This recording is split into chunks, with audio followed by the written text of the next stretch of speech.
Let's talk about language and categorization. In any language, we use words to categorize the outside world. There are basically 3 levels of categorization. The top level, we use words such as human beings, animal, and plants to describe the world. But however, those words are too general, which is not sufficient to describe the world in detail, which is why we have the other 2 levels. The middle level, we use words such as man, woman, child instead of using human being. Also, we may use bird, dog instead of using animals. A lower level of categorization is more specific. For example, instead of using man, we use American dad. Instead of using bird, we use rooster. Instead of using dog, we use chihuahua. So let's talk about how categorization can be different in different languages.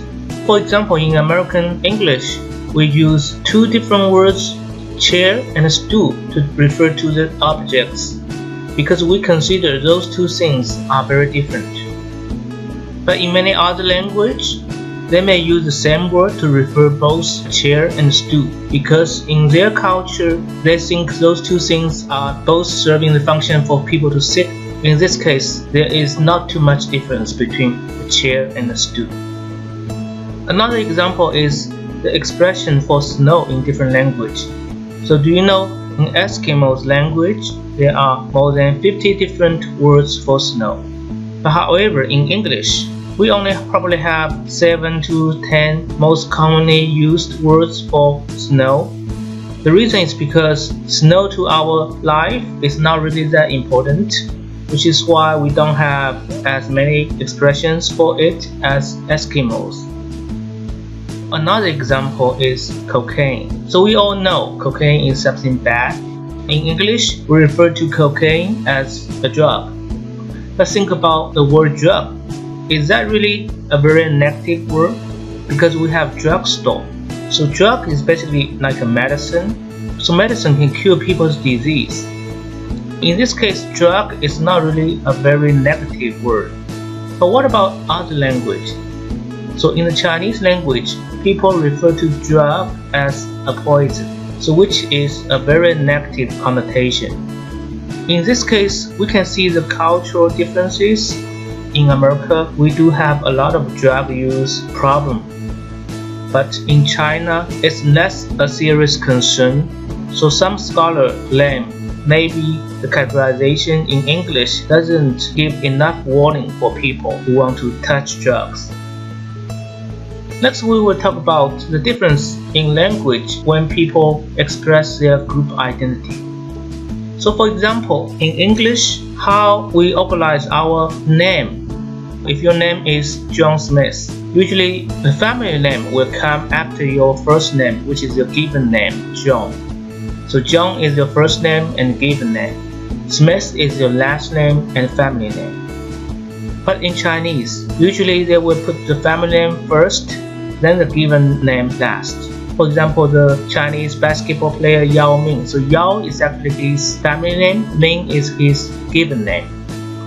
So you can see the cultural difference is in English culture, or we say Western culture, people put their given name first, which is your individual identity first, but the family tradition, heritage comes next.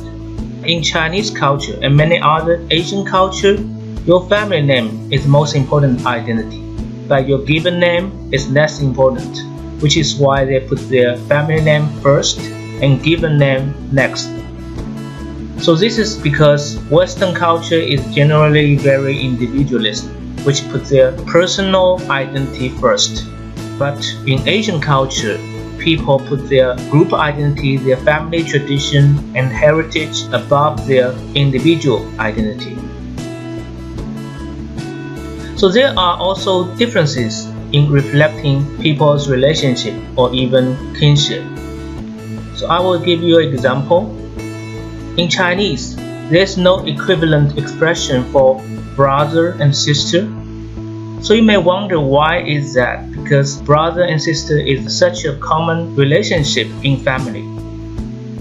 But the thing is, Chinese culture, they emphasize the age difference between brother and sister. For example, 哥哥 means elder brother, 弟弟 means younger brother, 姐姐 means elder sister, 妹妹 means younger sister. So why such a difference is so important? The reason is, we know in China, people with older age wins more respect and they have more power. So which is why if you are elder sister or elder brother, you have more power. Some of the elder brother and sister, they can act as a parent towards the younger brother and sister, which means they can educate younger brother and sister and tell them what to do, what not to do, just as a parent. So this is why we say age difference is so important in Chinese culture.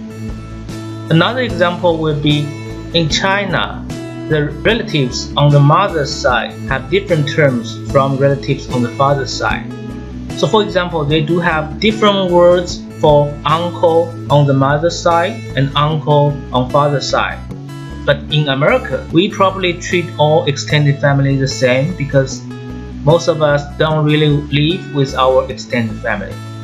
Definitely in China, a lot of people consider mother's mother, which is the grandma, to be emotionally closer than father's mother, which is also grandma in English culture.